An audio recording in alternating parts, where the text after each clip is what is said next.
Five Chums and the Hacker. In every walk of life, digital technology plays an important role. This e-generation has made our life efficient and comfortable. But there are some drawbacks also. If we don't use this technology carefully, we will land into trouble. Now see the case of Aunt Stephanie. Somebody is threatening her over the phone. But when the five chums come to know of this, they solve the mystery and help her. And how did they help? To know this, let's read the story. Five Chums and the Hacker. The phone was ringing, but Bill ignored it. She was busy at her computer, developing a new program. The ringing stopped. Just as Bill's ears were getting used to the silence, it started again. The call was from Nishat. Bill? Nishat's high-pitched voice shot out of the receiver. Come right down. Aunt Stephanie has just fainted in Mr. Subramanian's flat.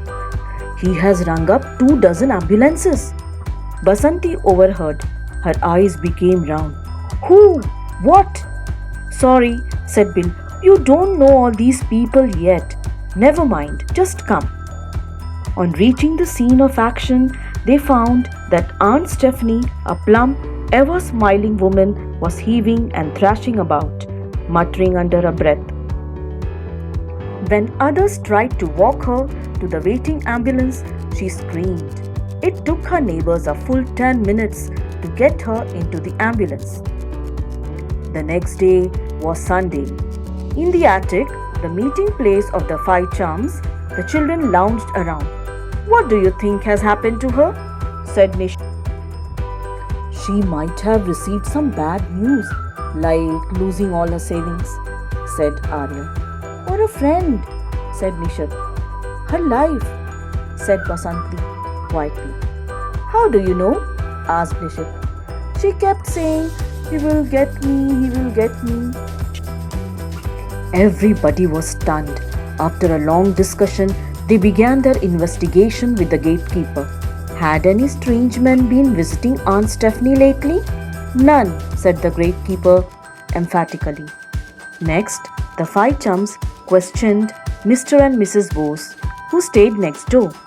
Did you hear anything disturbing? No, said the Boses.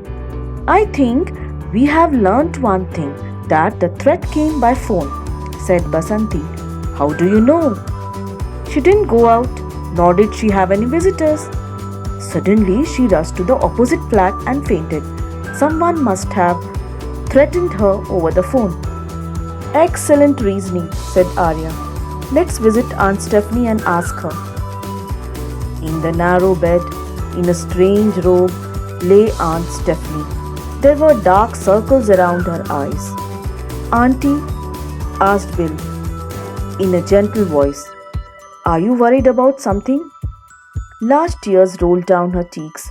Someone, she sobbed, is watching me all the time. He says he will kill me. Oh, I'm so scared. Mrs. Stephanie then told the children that someone was keeping a close watch on her. This person knew all the details like what she cooked, what she said to whom, and even what she thought. The children were shocked. What's worse, said Mrs. Stephanie. He rings me up to tell me what all he knows about me. Only the other day, I wrote to my son for some money. The next day, the call came. The voice asked me what I was going to do with all that money, wept Aunt Stephanie. Perhaps someone is reading your mail, Noddy put in. But I didn't send a letter. I sent an email. How can someone know what she thinks? Said Noddy. I think, said Bill, we ought to take a look around Aunt Stephanie's flat. The flat had a warm, comfortable and welcoming look. What is Bill doing? Said Noddy. You're not fiddling with the computer, are you? But Bill was deeply engrossed in Aunt Stephanie's computer. Others looked on. then moved away to do their own search. Just then, Bill gave a shout. I have got it! What? Shouted everyone. But Bill suddenly put her finger on her lips. She got up, searched for the main switch of the computer, and switched it off. Then she said, I have found a virus called sysdetectse in Aunt Stephanie's computer. What does that mean? Said Nishat. It means, said Bill, that someone has infected this computer with a virus. With its help, he can read all the email messages that Aunt Stephanie sends and receives. The virus can start the microphone too. So, the hacker was hearing all that Aunt Stephanie said. He then traced her phone number and started calling her up. But what about the things she thinks? Said Noddy. Oh, that's easy, said Arya. Aunt Stephanie mutters all the time. The microphone picked up some of it. Everyone thumped Bill on her back. The mystery is solved, tra-la-la-la-la, sang Nishat.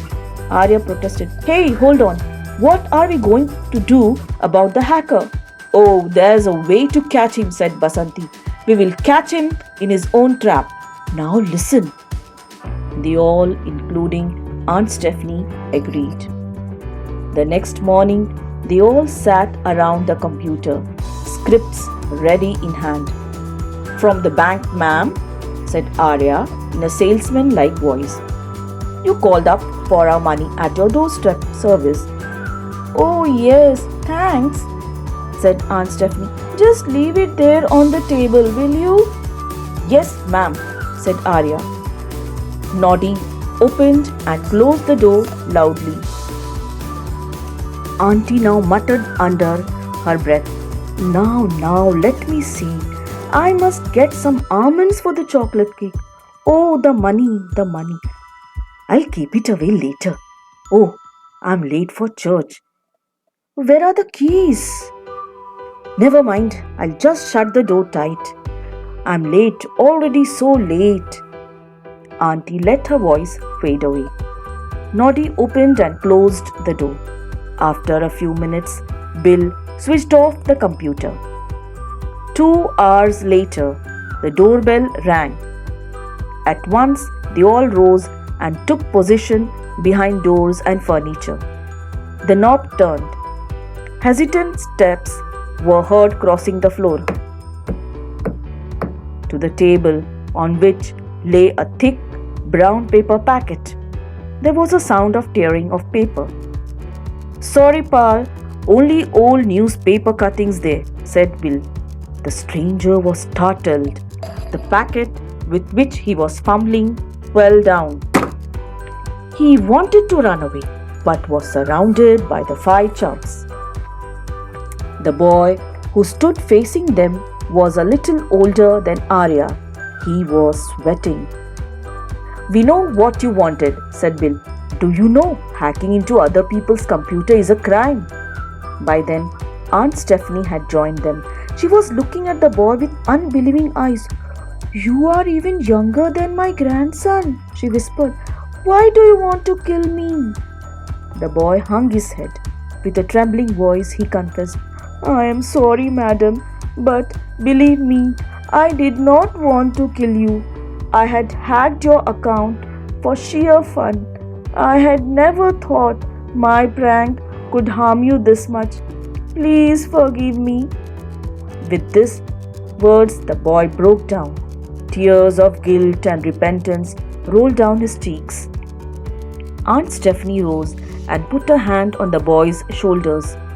My child, I don't know who you are, but I forgive you.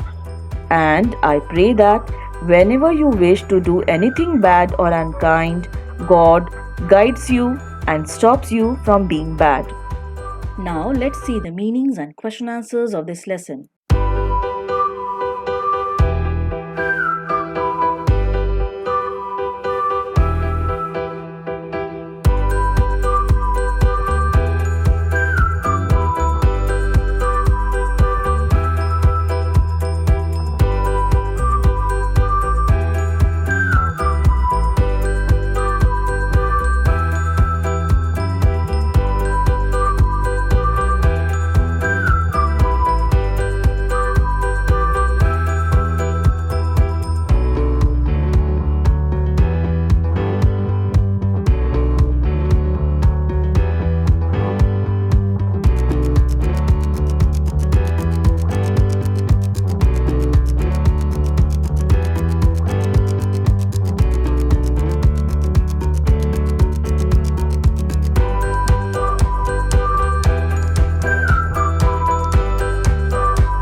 for watching.